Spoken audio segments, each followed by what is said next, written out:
Students, आज हम पढ़ेंगे चैप्टर 8 ऑफ क्लास 8। चैप्टर 8 का नेम क्या है? Cell, structure and functions. तो आपको पता ही है कि हमारे जो इन्वायरमेंट के अंदर होते हैं कुछ लिविंग ऑर्गेनिजम्स होते हैं और कुछ नॉन लिविंग ऑर्गेनिजम्स होते हैं। तो आपको ये भी याद होगा कि वो मतलब कुछ ना कुछ बेसिक फंक्शंस कैरी करते हैं। तो क्या आप उनकी लिस्ट बना सकते हो?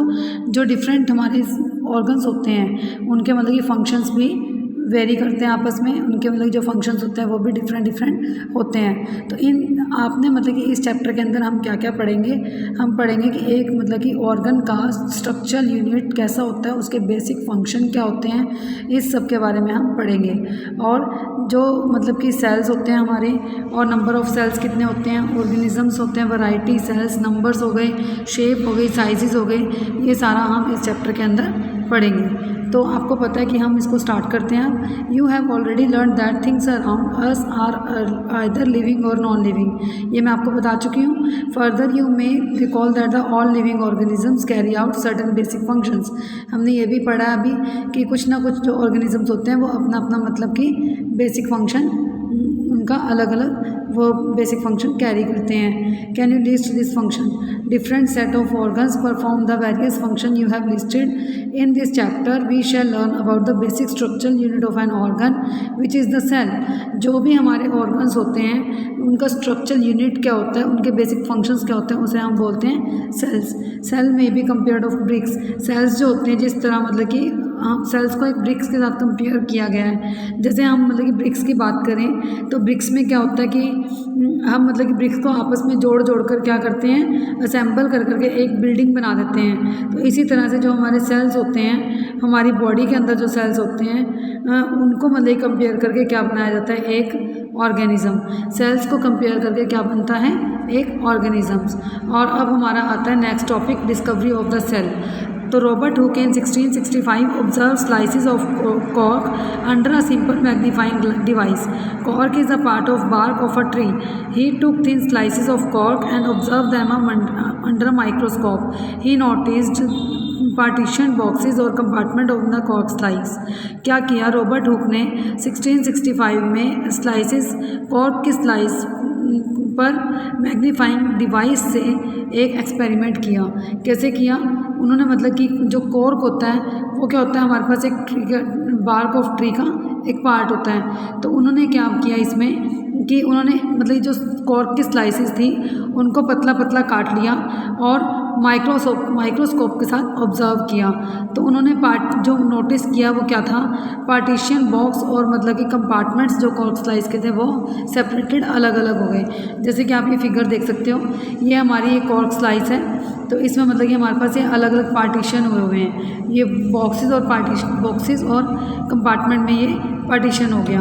तो नेक्स्ट हमारा आता है कि these boxes appeared like a Honey comb. ये जो बॉक्सेस होते हैं ये किसकी तरह काम करते हैं, हनी कॉम्ब की तरह। आपने हमेशा कार्टून्स के अंदर देखा होगा हनी कॉम्ब्स जो होते हैं वो मतलब कि आपस में इकट्ठा होके एक हनी कॉम्ब मतलब कि हनी बनाते हैं। तो बॉक्सेस वो मतलब कि कंपेयर कर क्या करते हैं, बॉक्सेस आपस में जुड़ जाते हैं और वो एक हनी पूरा का पूरा हनी बना देते हैं। तो he also notice that one box was separated from the other by a wall और पार्टीशन।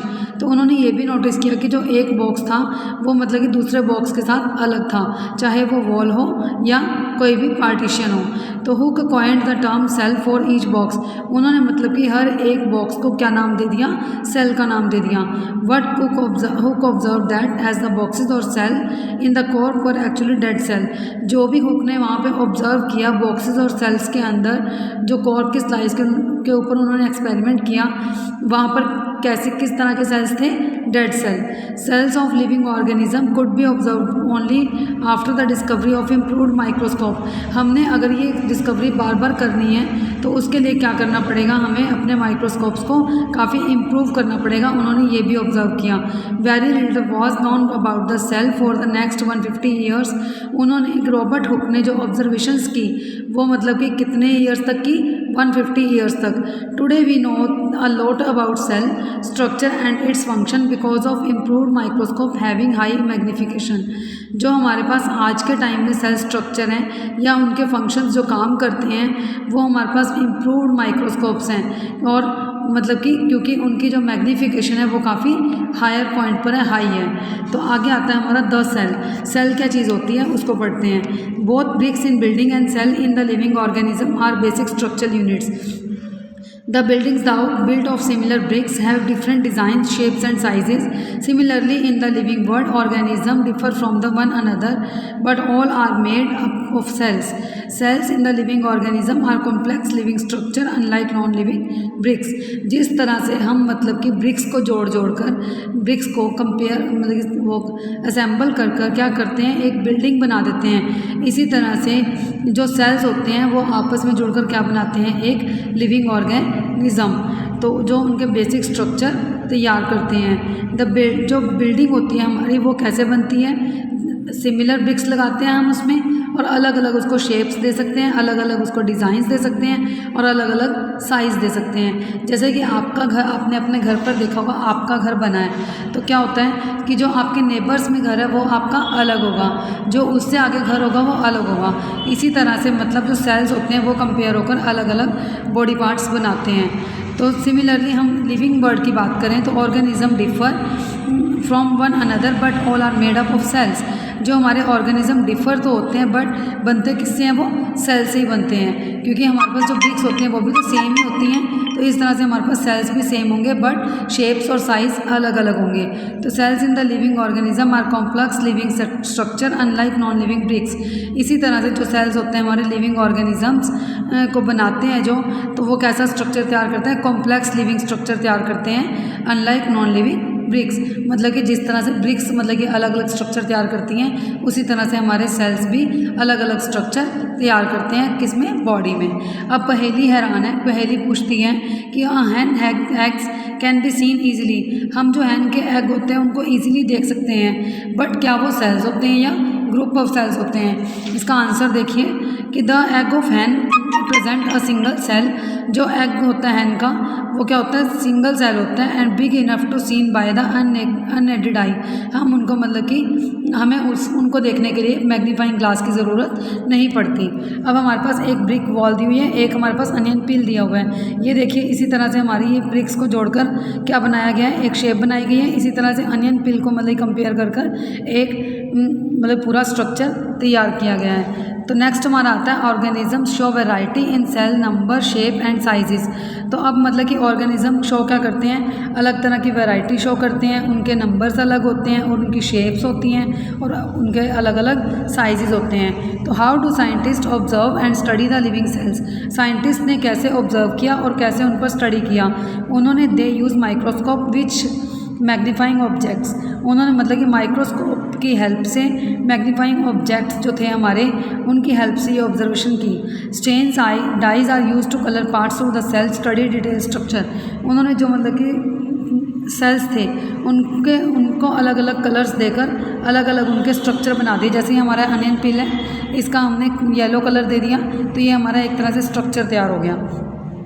तो जो हमारे लिविंग ऑर्गेनिजम्स होते हैं वो कैसे होते हैं, कितने होते हैं, मिलियंस, और दे आर डिफरेंट शेप। उनके डिफरेंट शेप्स होंगे, डिफरेंट ही साइजेस होंगे। Their organisms also vary in shape, size and number of cells. मैंने आपको पहले ही बताया कि वो मतलब कि जो उनके शेप, साइज़ और नंबर ऑफ सेल्स होते हैं वो अलग अलग मतलब कि वो आपस में वेरी करते हैं। Let us study about some of them. तो number of cells, number of cells में क्या आता है, can you guess the number of cells in a tall tree in a huge animal like the elephant. और the number runs into billion and trillions.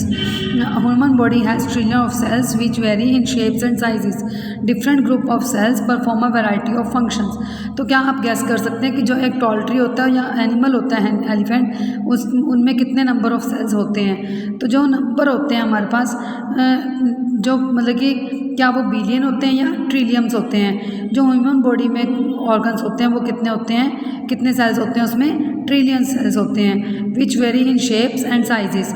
ये आपको समझ में आ गया होगा। डिफरेंट ग्रुप ऑफ सेल्स मतलब कि इनके जो सेल्स के ग्रुप्स होते हैं ये अलग अलग फंक्शन वेरी करते हैं। जो हमारा बिलियन होता है वो 1000 मिलियन होता है। 1000 मिलियन, 1000 का मतलब 1000 हो गया, मिलियन का मतलब होगा 10 लाख। और जो ट्रिलियन होता है वो हमारा क्या होता है, 1000 मिलियन के इक्वल होता है। ठीक है, आई होप कि this is clear to you. And आगे हम पढ़ते हैं इसको। Organism made of more than one cell are called multicellular. जो हमारे ऑर्गेनिजम्स बनते हैं किससे बनते हैं, बहुत सारे ऑर्गेनिज्म से बहुत सारे सेल्स के साथ बनते हैं, जिनको हम क्या बोलते हैं, मल्टी सेलुलर ऑर्गेनिजम्स। ठीक है, जो नंबर ऑफ सेल्स हमारे होते हैं, अगर मान लो हमारे ऑर्गेनिजम्स में कोई भी सेल की अगर क्वांटिटी कम रह जाती है तो क्या होता है कि हमारे फंक्शंस मतलब कि काम उसी तरह से, हमारे ऑर्गेनिजम्स के फंक्शन उसी तरह से काम करते हैं जैसे वो पहले कर रहे हैं। तो you will be surprise to know that, आप मतलब कि देखकर सरप्राइज हो जाएंगे कि जो हमारी बॉडी के अंदर, हमारे बॉडी के अंदर क्या होता है, सिंगल सेल होता है, और जो ऑर्गेनिजम्स होते हैं वो किसका कंपेयर होते हैं, बिलियन ऑफ सेल्स का। तो जो हमारा जो हम अब ह्यूमन बन चुके हैं, तो हमारा जो सिंगल सेल बना तो वो कैसे बना, वो हमारे मतलब कि वहाँ पर क्या हुआ, जो हमारा स्ट्रक्चर बना है वो कैसे, हमारा मतलब सबसे पहले एग फर्टिलाइज हुआ मदर्स के वॉम्ब में। तो अब the fertilise egg cell multiplies, जो फर्टिलाइज एग होता है वो मल्टीप्लाइज हो जाता है और नंबर ऑफ सेल को इंक्रीज कर देता है, और जिससे कि हमारी डेवलपमेंट होती है। लोको figure 8.3 A and B both organisms are made of single cell. जो हमारे ये दो फिगर्स बताई गई हैं, अमीबा एंड पैरामीशियम, ये हमारी क्या है, सिंगल सेल ऑर्गेनिजम्स हैं। तो इनको हम क्या बोलते हैं, सिंगल सेल ऑर्गेनिज्म को हम बोलते हैं यूनिसेलुलर, मतलब कि एक सेल से जुड़कर बनी है वो। तो ये single celled organisms perform all the necessary function that multi cellular organism perform. जिस तरह से मल्टी सेलुलर ऑर्गेनिज्म परफॉर्म करते हैं, इसी तरह से सिंगल सेल ऑर्गेनिज्म भी परफॉर्म करते हैं। Single cell organism like amoeba, amoeba को ही ले लीजिए। अमीबा क्या करता है, अपना जो फूड होता है वो कैप्चर करता है, फिर उसको डाइजेस्ट करता है, रेस्पायर्स करता है, एक्सक्रीट कर देता है, एक्सक्रीट मतलब निकालना, और ग्रो करता है, फिर वो उसकी ग्रो होती है और फिर रिप्रोड्यूस हो जाता है। इसी तरह से मल्टी सेलुलर जो ऑर्गेनिजम्स होते हैं वो हमारे मतलब कि ग्रुप्स ऑफ स्पेशलाइज सेल्स, और मतलब कि वो हमारे ग्रुप्स में स्पेशलाइज सेल्स के साथ काम करते हैं। तो जो हमारे जो हमारे मतलब कि सारे ग्रुप्स ये आपस में जुड़ जाते हैं, इससे क्या बनते हैं, हमारे डिफरेंट टिश्यूज़ बन जाते हैं, और जब टिश्यूज़ मतलब कि इकट्ठा होते हैं तो उससे हमारे क्या बन जाते हैं, ऑर्गन्स बन जाते हैं। ये हमारे फंक्शंस के साथ जो मतलब कि ऑर्गेनिज्म से ग्रुप्स इकट्ठा होंगे तो क्या बनेंगे, टिश्यूज़ बनेंगे, और जो हमारे टिश्यूज़ इकट्ठा होंगे तो क्या बनेंगे, ऑर्गन्स बनेंगे। ओके, ये था हमारा इंट्रोडक्शन ऑफ सेल्स। इसमें हमारा क्या क्या आ गया, सेल की इंट्रोडक्शन आ गई, नंबर ऑफ सेल्स आ गए, और क्या आ गया हमारा कि सेल्स किस किस तरह से काम करते हैं। नेक्स्ट वीडियो में हम पढ़ेंगे shapes of cells. Okay bye, thank you very much.